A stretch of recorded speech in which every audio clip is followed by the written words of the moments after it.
Estamos de regreso en este su espacio, La Voz de la Fiscalía. Y antes que nada, Gelson, yo quisiera que la gente tome papel y lápiz y anote los números de cabina, al 809-683-8790 y al 809-683-8791 desde el interior sin cargo. 809-200-7777. Si le surge una pregunta, ¿verdad? En el interín de la entrevista, llame, no se quede con la duda.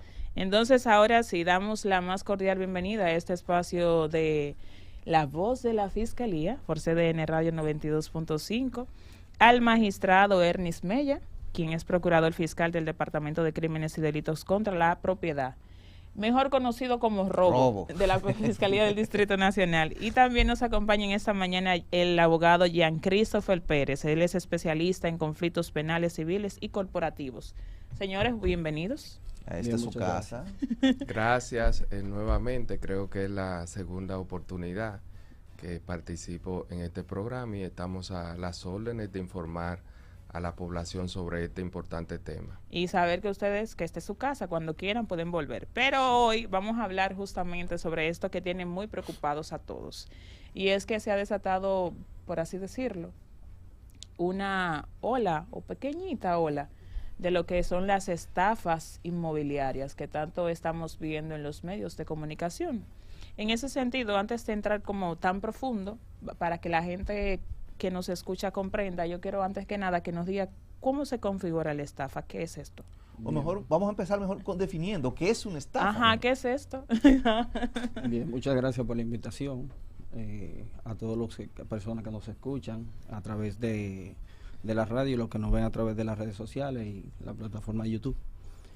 Una estafa es un comportamiento que está establecido en la norma, en el Código Penal, con un comportamiento antijurídico, que tiene como finalidad el engaño. Este engaño se realiza y se configura en la norma con la utilización de calidades supuestas, que es lo que lleva a la persona a confiar en otra que se hace pasar, utiliza una falsa calidad o un nombre supuesto con la finalidad de hacerse entregar dineros, títulos de valores, finiquito legal, alguna documentación que opere como o título o descargo. Para que se dé esta configuración tiene que hacerse a través de estas maniobras que hacen a la persona confiar en el agente infractor para hacer entregar este tipo de instrumentos, ya sea dinero o la cosa, que es lo que constituye el daño o el perjuicio que va a sufrir la persona en cuyo perjuicio se está cometiendo por el agente infractor. Y está lo que persigue proteger bienes, que normalmente la persona, como estamos en un momento, como tú decías, Yuberkis, que estamos en un momento en la República Dominicana donde los últimos 30 años ha habido un crecimiento vertiginoso de económicamente hablando. La persona tiene mayor capacidad de adquirir bienes y servicios. Entonces, por tanto, la gente quiere adquirir un inmueble, ya sea a título de inversión o como ese aspiracional que tiene toda la sociedad de poder tener una vivienda digna, como es un derecho constitucionalmente establecido. Y ahí es donde se crea la vulnerabilidad de que la persona, con la finalidad de lograr este objetivo y esta aspiración, muchas veces por este deseo no toma las debidas precauciones cuando va a establecer un vínculo o un negocio jurídico con la finalidad de adquirir un bien. En este caso nos referimos, en el contexto que estamos tratando, de una propiedad inmobiliaria. Usted decía que la gente, quienes caen en el delito de la estafa, dan, si se quiere, falsa calidad para obtener bienes o títulos de otra persona. Es decir, es como que yo vaya, como estamos hablando de estafas inmobiliarias, a comprar una vivienda y me acerque a la firma constructora X con la finalidad de adquirir la vivienda con ellos. Pero cuando voy a fondo de eso, hay una falsa calidad porque tal vez la constructora no está reglamentada correctamente y tal vez el terreno ni siquiera existe. O sea, cuando hablamos de falsa calidad... Agrego a la falsa calidad o una falsa empresa. Perfecto. Que es lo que establece la norma. Que es cuando usted le hace creer la existencia de que existe una determinada empresa, en este caso una constructora, pero como tal o no está constituida o bien se constituye, pero realmente no tiene una operatividad o no cuenta con los fondos que le permita cumplir con aquella obra que están ofreciendo. Bueno, nosotros podemos tener, vamos a decir, documentado a través de Cámara de Comercio y Producción, constituida y todo, tiene su miembro, una asamblea que la constituye, unos miembros que la compone. Ahora bien, estas personas no cuentan con la solvencia económica suficiente para dedicarse a esta actividad y pueden incluso instaurarte como parte del engaño, tener un local, una ubicación donde reciban a las personas, pero cuando sabemos esta operatividad realmente no se produce, porque usted puede tener un local, un lugar donde reciba a la persona, una oficina, que es lo que constituye parte de las maniobras fraudulentas, porque lleva a la ilusión, porque hacen nacer la esperanza a la persona de que ciertamente está contratando con una persona o con una entidad que tiene las condiciones. Lo mismo que una persona puede tener todas las condiciones, una identificación, uniformado y toda una indumentaria, que es lo que le lleva a la persona a tener la confianza de que están contratando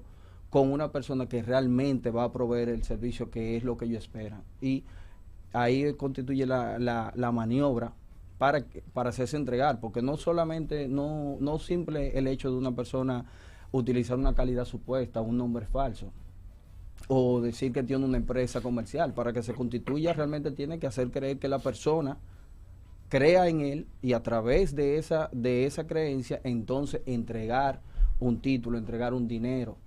Tiene que darse esa condición para que estemos ante el delito. Sí. Y una, sí. ¿cómo se Quiero okay. primero puntualizar, porque es muy importante el tema que está abordando el magistrado Elnis Mella sobre cómo se configura el delito.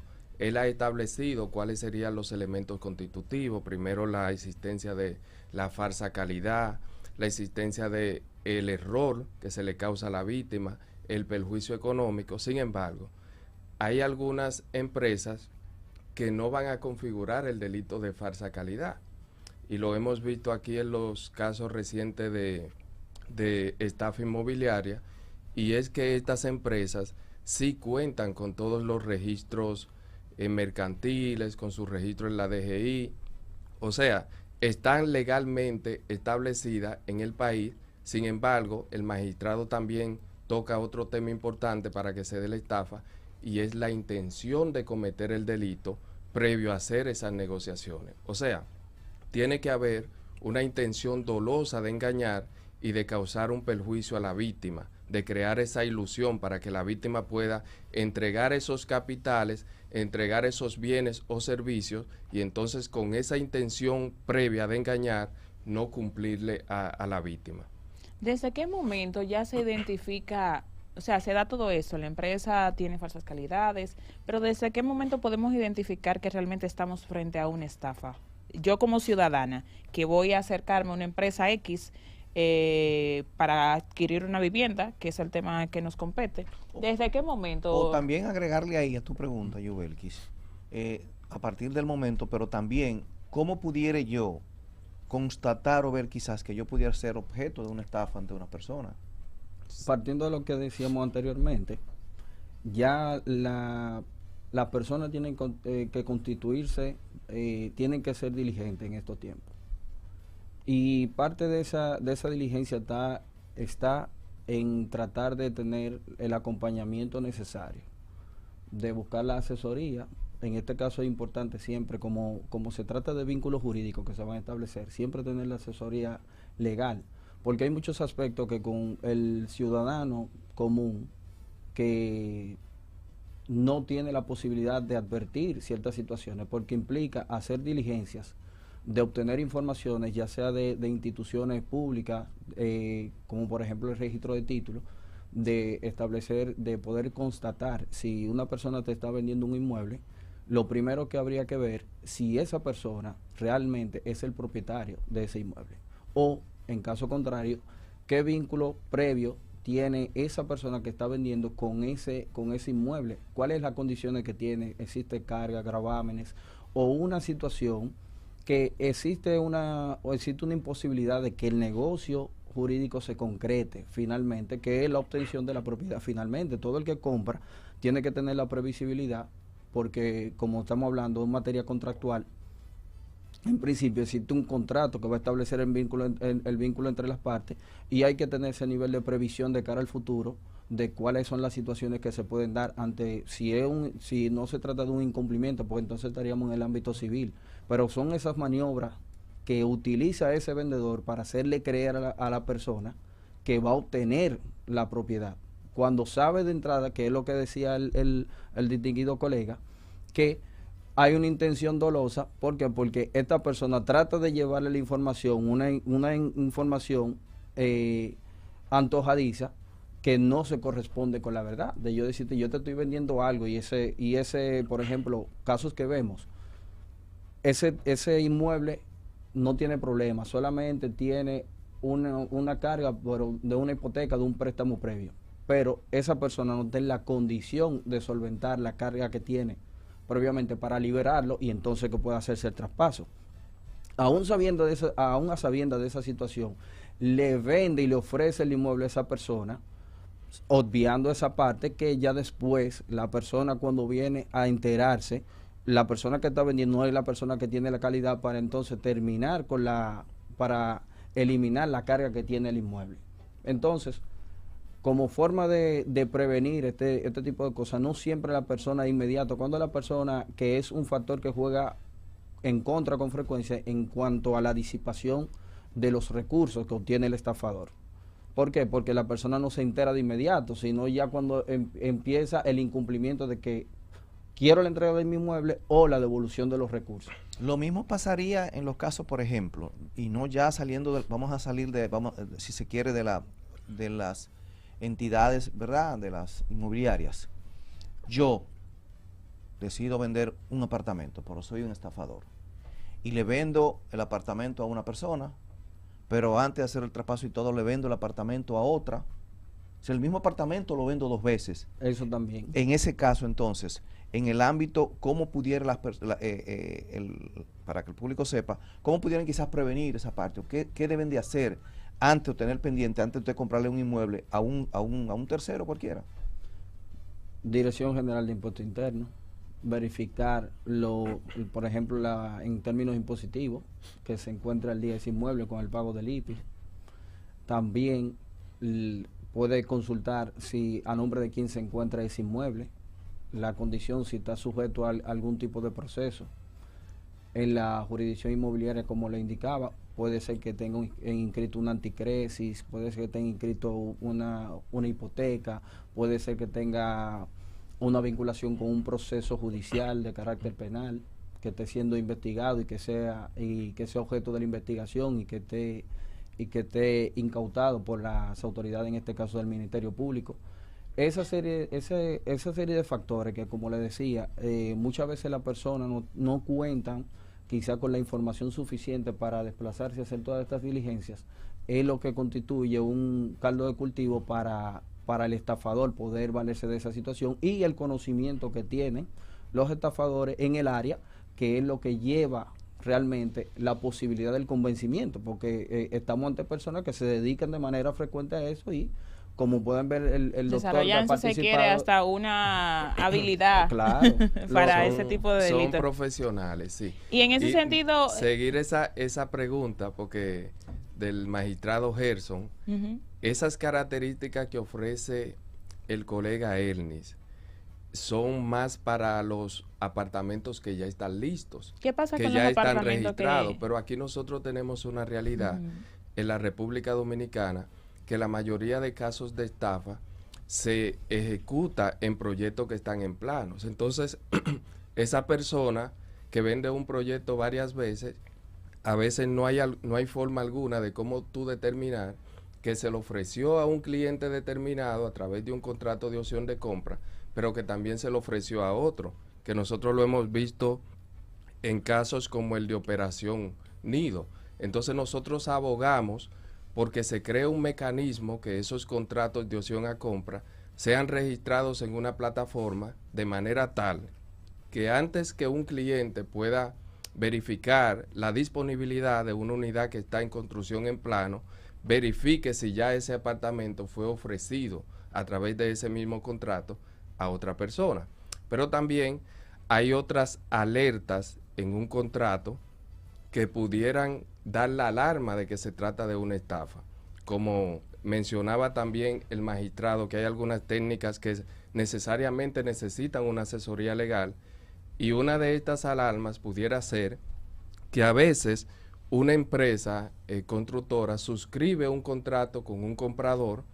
Sin embargo, cuando el comprador va a pagar el dinero, se da cuenta que no le está depositando a las cuentas de la empresa que está suscribiendo ese contrato, sino a una cuenta de un tercero. Y a veces pasa lo mismo cuando se compra a través de la figura de un fideicomiso, que el fideicomiso funge en el contrato, sin embargo los pagos no se hacen al fideicomiso. Y es esta precisamente la función de un fideicomiso: administrar los recursos de manera que si pasa cualquier inconveniente con la compra de ese apartamento, entonces el fideicomiso pueda garantizar la inversión de ese comprador. Entonces son muchas alertas que se necesita el conocimiento y la asesoría de un abogado. ¿Existe de alguna manera, si se quiere, una especie de paso a paso que debería agotar la persona al momento de adquirir una vivienda para evitar caer en la trampa de ser víctimas de estafas?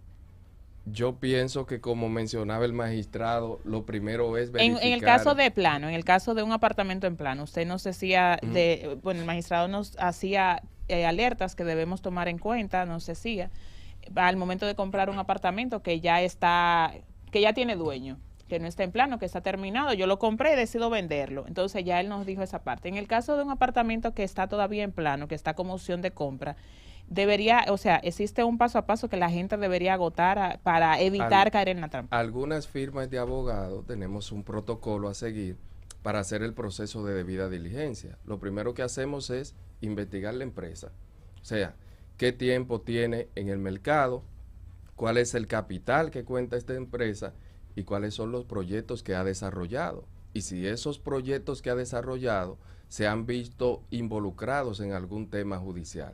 Pero también está la titularidad del terreno en general, porque aun cuando los apartamentos todavía no se encuentran individualizados, se supone que el terreno donde se pretende construir un proyecto, esa constructora tiene que tener el título. Y ahí vamos de nuevo a verificar el estado jurídico de ese terreno para saber si pesa sobre él alguna hipoteca o alguna litis judicial.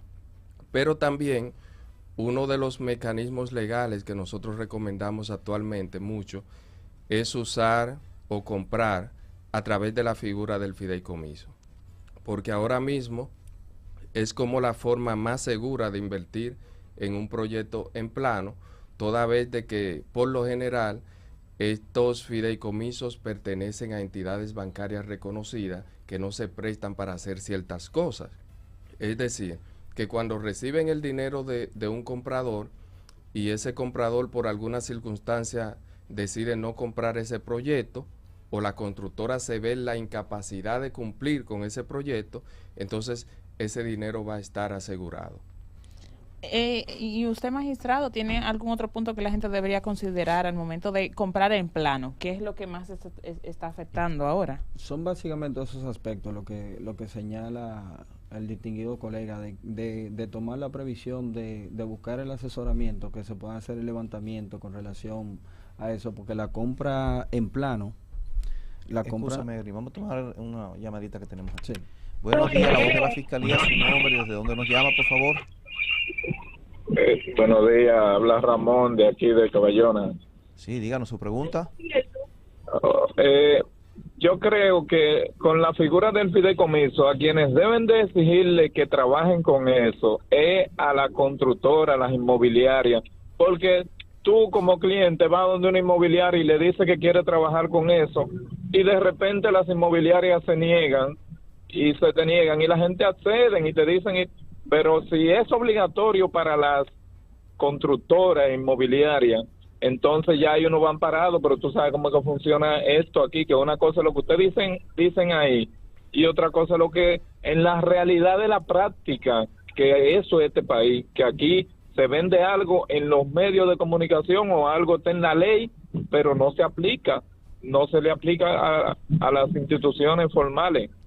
Bueno, Gracias. muchas gracias. Yo Él estoy de refiere- acuerdo. Él refiere, exacto. Sí, yo estoy de acuerdo con él, con imponer de manera obligatoria por el tema del auge de las estafas inmobiliarias el uso del fideicomiso. Y no solo eso, sino también obligar a algunas instituciones, como a Coprovi, por ejemplo, a registrar a todas esas empresas constructoras que son responsables, que tienen un prestigio y que están debidamente regularizadas por esa institución. Y yo estoy seguro que eso va a minimizar el tema de las estafas inmobiliarias. Usted hace una mención de Acoprovi, pero para que la gente sepa qué es Acoprovi o qué funciones realiza Acoprovi. Sí, Acoprovi es una asociación de los constructores del país, de las empresas constructoras del país.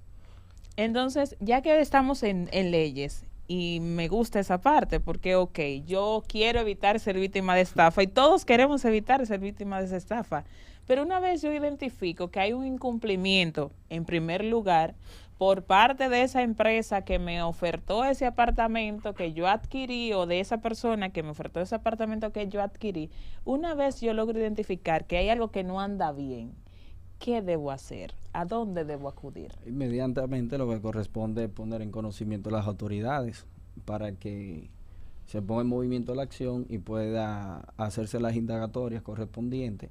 En este caso, en la Fiscalía del Distrito Nacional tenemos un departamento que se llama Sistema de Atención, que está ubicado en el primer nivel del Palacio de Justicia de Ciudad Nueva. Ahí pueden acercarse todas las personas que de una forma u otra tengan, que se sientan que están siendo víctimas de algún tipo de estafa. Esto abre la posibilidad porque cabe destacar que la estafa del 405 es un delito cuya pena es de 6 meses a 2 años y se enmarca para la investigación dentro de lo que son los delitos de acción pública e instancia privada. De forma sencilla, ¿qué quiere decir esto? Que el Ministerio Público acciona en la medida que es la víctima que pone en conocimiento al Ministerio Público, va y se le acerca a través de una denuncia o de una querella. Una denuncia la puede hacer cualquier ciudadano, la querella ya necesita a través del Ministerio de Abogados que lo acompañe porque lleva unas formalidades necesarias para este tipo. Y pone en conocimiento y le pide ahí al acompañamiento al Ministerio Público, le dice, mira, yo necesito que aquí hay unos hechos, que siento que estoy siendo víctima de una estafa, y ahí entonces se impulsa la acción para que entonces se designe un fiscal del Departamento de Crímenes y Delitos contra la Propiedad para realizar los actos de investigación. Contactar a la persona cuya persona se considera o se presume que está cometiendo una estafa, que se acerque por los medios correspondientes al Ministerio Público para entonces indagar cuál es la situación que se está dando y entonces desarrollar la investigación de ser necesario.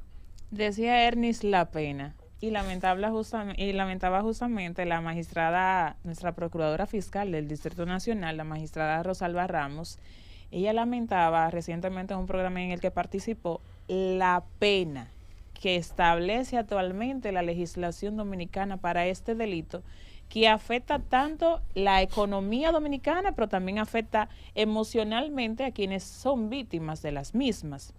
En ese sentido, desde sus diferentes pareceres, debería entonces el Congreso Nacional, que es quien tiene la facultad de actualizar las leyes a la realidad delictiva de hoy, agilizar de alguna manera esa modificación del Código Penal de manera que establezcan sanciones más drásticas para estos delitos que nos afectan. Claro que sí, si bien es cierto que es un delito de carácter económico, pero realmente la proliferación que tenemos en estos tiempos demanda de una norma más actualizada, porque tenemos un código de 1888 y que obedecía a ese momento. Incluso la forma de la tipificación debe de recoger incluso nuevas modalidades que atendiendo a la actualidad, como hablamos de un sinnúmero de formas que se pueden dar que den un mayor nivel de precisión atendiendo a estos tiempos, porque uno cuenta muchas veces con este tipo de limitaciones de acuerdo a la tipificación y como está descrito el tipo penal en la norma, va consono con la prueba que hay que buscar. Entonces, si adecuamos, entonces esto nos permite a nosotros ser más efectivos en la persecución del delito y también que es frecuente como se trata de un delito cuya pena, por el tema en términos de, vamos a decir, de medida de coerción, la proporcionalidad que debe de observar el juez al momento de, si nosotros presentamos un caso ante el juez de instrucción, solicitando la imposición de medida de coerción, es muy poco probable que a una persona de esta le den prisión preventiva. No como prisión preventiva, sabemos que no es la regla, es la excepción. Sin embargo, esto tiene un elemento disuasivo, en tanto no permite que la persona, si ve que yo estafo a una persona y entonces obtengo del tribunal una presentación periódica, eso me permite yo continuar, porque una práctica común que observamos, y el doctor puede decir del estafador, el estafador busca la forma, estafa a una persona, esta persona lo denuncia, estafa a otra, con lo que estafa al segundo le paga al primero, porque como existe la posibilidad de un delito que siempre puede conciliarse, y así lo prevé la Constitución, de promover soluciones alternas, entonces se mantiene en esta dinámica con una persona ya con algunos procesos, que no, si no es porque el fiscal se lo acumula si lo presenta en conjunto, en esta parte, cuando hay una pluralidad de víctimas, entonces ya el tribunal le da otra connotación, a pesar de que es un delito, y dice, vamos a tomar carta en el asunto para que esta persona no continúe. Por tanto, ante tu pregunta, sí amerita que la norma, como está el proyecto de Código Penal en el Congreso, que ya se dispongan a votar esta ley. Sí, fíjate cómo hemos pasado desde el punto de vista de la prevención hacia uno muy importante, que es la causa de por qué se comete la estafa.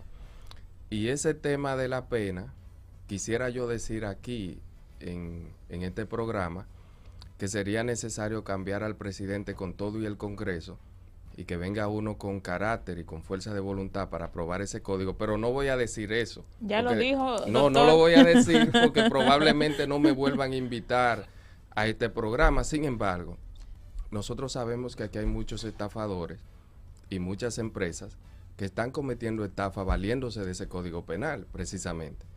Y nosotros hemos visto casos, como el caso de Mantequilla, como el caso de Jairo González, como el caso de Operación Nido de Manuel Rivera Ledesma, que una vez se le impone una medida de coerción de 18 meses, porque con todas esas condiciones que menciona el magistrado se logra declarar complejo. Sin embargo, cuando estos imputados cumplen 12 meses, ya hay que variarle la medida, porque la medida de coerción no puede ser una pena anticipada, y una vez entonces se le imponga una condena, nosotros sabemos que va a ser una prisión suspendida.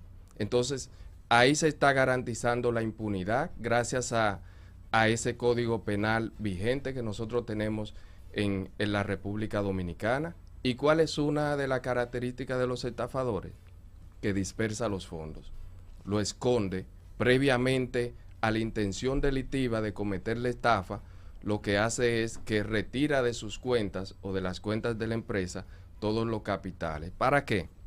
Como se trata de un delito en el que ellos le dan una apariencia de incumplimiento contractual, están acostumbrados a que lo demanden por la vía civil, pero cuando las víctimas consiguen esa sentencia en su favor, no tienen forma matemática alguna de ejecutarla, porque las empresas están insolventes, porque los terrenos no están a nombre de esos estafadores.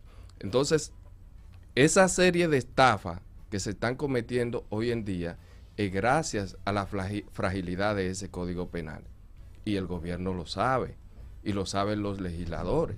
Entonces, si ya nosotros... Y lo sufre el Ministerio Público. Lo sufre porque hacen su trabajo. Exacto. Porque en todos los casos que se han investigado recientemente, me consta que el Ministerio Público ha hecho su esfuerzo. Es la recolección de pruebas, es la intención de que se haga justicia. Inclusive, algo que yo había visto pocas veces en uno de los casos es que el Ministerio Público solicitó la incautación de los bienes, pero en favor de las víctimas. Es decir, el Ministerio Público tiene una intención de que las víctimas tengan justicia y de que puedan recuperar sus capitales. Sin embargo, está la limitante de la norma penal. O sea, no hay una forma de que se haga justicia, y mientras nosotros tengamos esta pena pírrica establecida en el Código Penal de la República Dominicana vamos a tener muchas empresas, muchas estructuras criminales cometiendo estafas. No, y que en ese sentido la magistrada dijo que es una pena irrisoria durante su participación, o sea, Y muy conforme, leve. y conforme a la pena en las estafas, como señalaba el doctor, incluso el lavado que se puede producir a través de esta estafa a gran escala, pero valiéndose de una pena ínfima de 6 meses a 2 años, que incluso no puede ser, no constituye un delito precedente de lavado de activos conforme a la ley, porque la ley de lavado prevé con delitos o crímenes que trasciendan la pena a partir de los 3 años.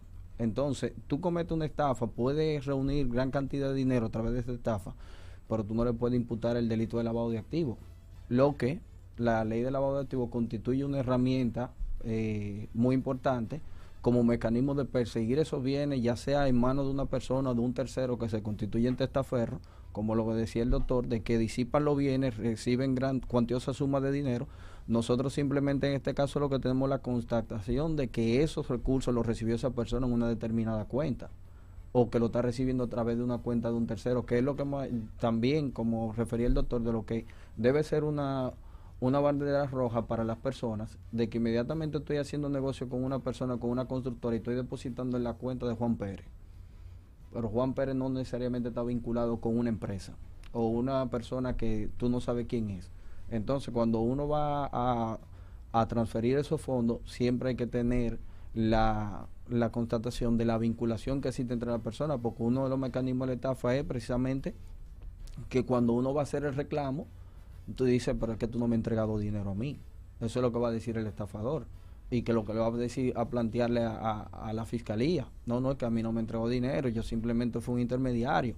Y la persona se va a poner de una forma que no tiene nada que ver. Entonces, en este caso, en el término legislativo, sí necesitamos también ese avance, que es una herramienta. Sí, ya cuando intervienen, cuando se da un concierto de ilícitos, cuando confluyen otros tipos penales que para cometer la estafa se valen de documentación falsa, de uso de documentos públicos, una falsificación, que ahí se agregan otros tipos penales que le da así la categorización. Por esta vía sí podríamos incluir, que nos abre la posibilidad a nosotros, y es la forma de nosotros poder recuperar bienes, porque ya quizás nosotros no vamos a encontrar el dinero líquido, pero sí la persona adquieren bienes, adquieren propiedades, que es la forma que ya a través de la incautación y posteriormente está vinculado el decomiso, pues el decomiso está vinculado a la comisión de un delito, y que esos recursos son la generación de la comisión del ilícito. Nos acercamos a la fase final de este programa y preocupados todos, incluyendo el Ministerio Público, así como usted, doctor, por esta legislación tan débil que tenemos en torno a las estafas, yo quisiera que brevemente ustedes, en 2 minutos y medio, pero no se lo va a decir, nos digan, o más bien le digan como esas observaciones que la gente, para que la gente se nos quede con eso, que la gente debe tomar en consideración al momento de adquirir una propiedad, para que eviten por todas las vías, hasta tanto nos actualizan la ley, ser víctimas de estafas. Sí, yo creo que ya que las personas aunque me les repitan nuevamente. Sí, ya que las personas toman la decisión de comprar en plano, si usted va a invertir 100,000 o 200,000 dólares en adquirir una propiedad inmobiliaria, destine $1,000 o $2,000 y pague una debida diligencia con un buen abogado que sea experto en la materia, que eso le va a ahorrar muchos dolores de cabeza y muchos problemas futuros. Eso es todo.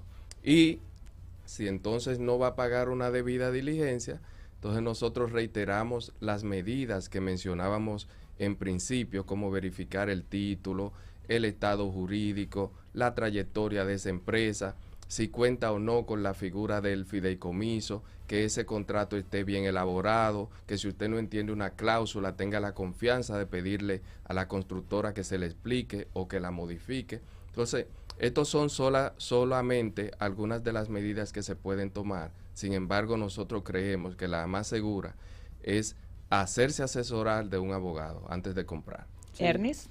Y en esa relación tratar de dejar constancia siempre de lo que se hace. Evitar la entrega de dinero en efectivo, siempre dejar un rastro de las operaciones que se hacen. si pueden establecer la comunicación por escrito, que dé constancia, de forma que cuando la persona, como se trata de esta maniobra, utilizar falsa calidad, de lo que le puede decir, porque es importante lo que el vendedor, la persona que se constituye en estafador, puede decirle a la persona con la finalidad de hacerle creer, de hacerle confiar para hacerse entrega. Es sumamente importante porque muchas veces las personas no lo saben, pero ahí constituye parte del engaño. La intención. La intención dolosa, dejar de manifiesto, porque es lo que nosotros nos ocupa como investigador, tratar de probar que toda la premisa que nosotros vamos a establecer debemos de probarlo a través de un medio probatorio. En este caso puede ser la prueba testimonial, documental. Entonces, como decía el doctor, la debida diligencia, estamos en tiempos que demandan, así mismo como la ley de lavado, que nos invitan a nosotros que si nos vamos a vincular con una persona, tratar de conocer un poco qué tipo de persona es, si vamos a hacer negocio, en todo el sentido, porque eso le evita mayores problemas de ser víctima. Bueno, muy interesante el tema, pero lamentablemente hemos llegado al final del programa. Primero agradecerle a ambos, ¿verdad?, por su tiempo del fin de semana, sacarlo para venir a compartir con nosotros y con el público, ¿verdad?, este tema tan interesante. Reiterar que esta es su casa, cuando quieran pueden visitarnos, ¿verdad? Y entonces decirle pues a nuestros radios escuchas que hoy hemos concluido. La semana que viene continuamos con una segunda entrega de un programa parecido a este, así que no se lo pierdan. Será pues hasta la próxima semana. Continúe con la programación de CDN, que ahora viene Mr. Deportes.